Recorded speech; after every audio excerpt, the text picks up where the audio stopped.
এই বৈকুণ্ঠ পুৰাণৰ প্ৰথম কীৰ্তনটোতে শুকমণি পৰীক্ষিত কৈ আছে যে যেতিয়া বসুমতীয়ে ভগৱানক স্মৰণ কৰিলা যে প্ৰভু এই পৃথিৱীৰ ভাৰ আৰু মই সহ্য কৰিব নোৱাৰা হ'লোঁ, আৰু তেতিয়াই তেওঁ এই কৃষ্ণ অৱতাৰ ল'লা। আৰু কৃষ্ণ অৱতাৰ লৈ সমস্ত দৈত্যবিলাক মাৰি মাৰি যেতিয়া শেষ কৰিলা, তেতিয়া ভাবিলাক যে পৃথিৱীৰ আৰুতো ভৰ আগৰ নিচিনা নাই, গতিকে ভৰটো যিহেতু কমি আছে, গতিকে এতিয়া মই কি কৰিব লাগে, আৰু নতুন কথা এটা কৃষ্ণ এতিয়া ভাবি আছে। ৰাম অগুণন্ত জগত ৰপতি পাছে, দুখ মহাজ দুবংশয়াছে, ত্ৰৈলোক্য বিজয়ী কবীৰ অনুগুচিল কিছু ভাৰভূমিৰ। এই দৈত্যবিলাক মাৰি শেষ হোৱাৰ পিছতো ভগৱন্ত প্ৰভুৱে এটা কথাই চিন্তা কৰিলা যে মোৰ যি যদুবংশ আছে, এই যদুবংশৰ একোটা মানুহে একোটা বীৰৰ সমান, ইমান শক্তি আছে তেওঁলোকৰ। গতিকে সেই যদুবংশত থকা যিবিলাক বীৰ আছে, যিবিলাক যদুবংশৰ সতি সন্ততি আছে, সমস্তবিলাকে একোটা বীৰৰ নিচিনা। গতিকে সমস্ত বংশটোৱে যদি লগ হয় আকৌ সেই দৈত্যৰ নিচিনা হ'ব এওঁলোক, আৰু হৈ পেলাই কি হৈ যাব যে পৃথিৱীত পুনৰ আৰু সন্ত্ৰাসৰ সৃষ্টি হ'ব। গতিকে এইখিনি কামো মই কৰি থৈ যাব লাগিব, যে মোৰ নিজৰ বংশটোকে মই যিহেতু গম পাইছোঁ তেওঁলোকো দুখ হৈ পৰিব এটা সময়ৰ কাৰণে, তাৰমানে এটা সময়ৰ কাৰণে এই যদুবংশৰ যিবিলাক বীৰ আছে সেই বীৰবিলাকো একোটা একোটা ডাঙৰ বীৰ হৈ পেলাই আকৌ পৃথিৱীত উৎপাত কৰিব মই যোৱাৰ পিছত।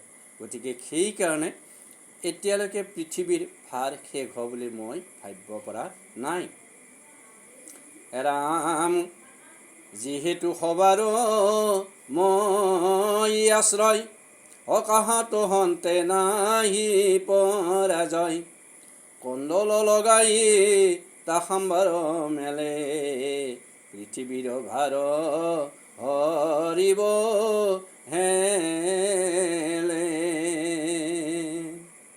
তেতিয়া কৃষ্ণ নিজে নিজে চিন্তা কৰি এটা কথা উলিয়ালাক যে মোৰ নিজৰ বংশটোক মইনো কেনেকৈ ধ্বংস কৰোঁ।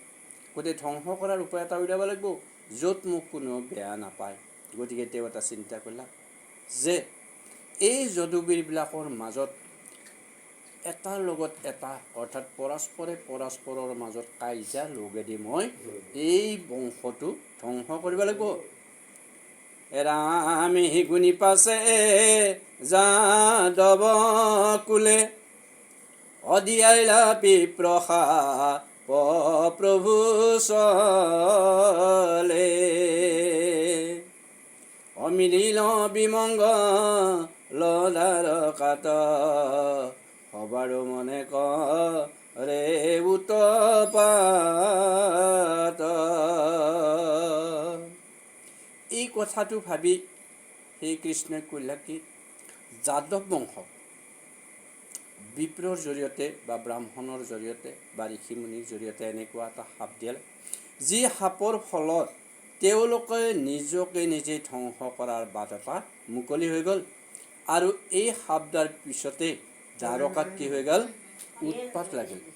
যে কি সাপ দিছিল, এতিয়া যদি আমি সাপৰ কথা চিন্তা কৰোঁ কি হ'ব, কেনেকৈ সাপ এটা দিলা, যে এদিনাখনৰ ঘটনা, কেইটামান ল'ৰাই লগ লাগি ওচৰত থকা এখন আশ্ৰমৰ যিখিনি ঋষিমুনি আছিল, সেই ঋষিমুনিবিলাকৰ প্ৰমাণ চোৱাৰ কাৰণে, অৰ্থাৎ তেওঁলোকেনো কিমান কথা জানে, সেই কথাটো প্ৰমাণ চোৱাৰ কাৰণে তেওঁলোকে কৰিলে কি,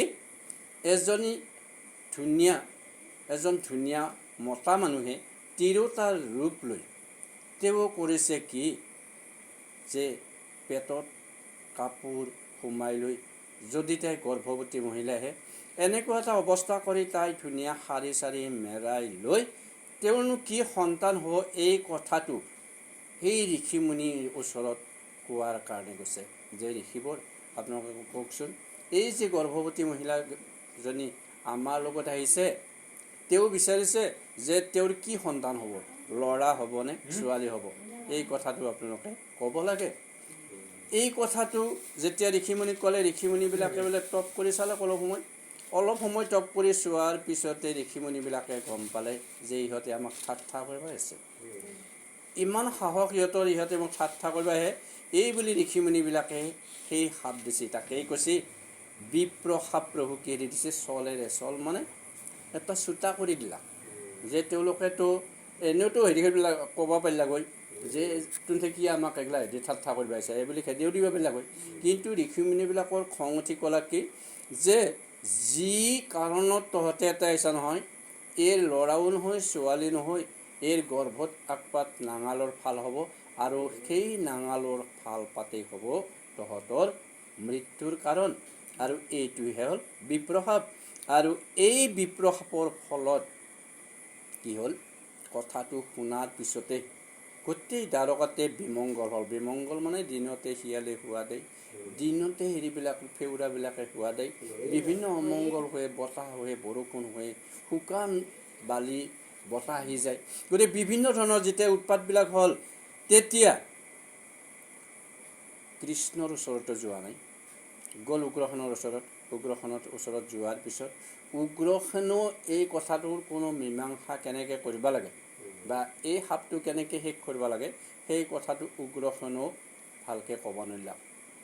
শেষত যায় তেওঁলোকে কৰিলা কি, এই ঋষিমুনিৰ কথা মতে তেওঁলোকে সাগৰৰ পাৰত গ'ল, আৰু সাগৰৰ পাৰত গৈ এই গৰ্ভৱতী তিৰোতাজনীৰ সেই যিডাল মুখল হৈছিল, সেই মুখলডাল বা আমাৰ নাঙলৰ যিটো ফাল, সেই ফালটো ঘঁহি গোটেই সাগৰত শেষ কৰিছিল।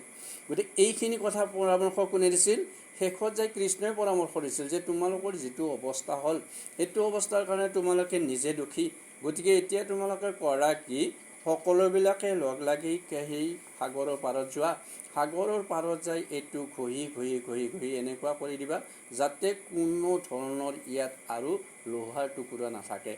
এইবিলাক ঘঁহোতে গোটেই শেষ হ'ল যদিও শেষত এটা মাত্ৰ টুকুৰা এটা ৰৈ গ'ল, আৰু সেই টুকুৰাটোৱেই হ'ল কৃষ্ণৰ কাৰণে শেষত, যিহেতু কৃষ্ণও ইয়াৰ পৰা গুচি যাব, তেওঁৰ অৱতাৰ শেষ কৰিব।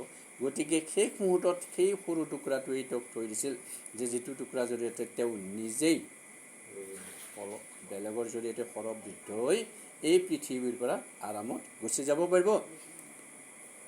ৰাম ব্ৰহ্মাৰয় আৱৰি ত্ৰিদ সজাক, অয়াখিলা পাছে বেদাৰকাক, কৃষ্ণৰ দৰ্শনয় অভিলাষে ৰহিলা বিমান জুৰিয়া কাষে। যেতিয়া এনেকৈ সেই শিলৰ বা মুখলৰ টুকুৰা কি হৈছিল, লাহে লাহে হৈ যায় তাতে সাগৰৰ পানীত ঢৌত সেই বস্তুটো তলত নাযায়, সাগৰৰ পাৰত লাগি গ'ল। আৰু তাৰ পিছতে এই বন এটাৰ সৃষ্টি হৈ সেই বনটোদি ইহঁতে মাৰামাৰি কৰি সমস্ত যদুবনবিলাক মৰি শেষ হৈ গ'ল।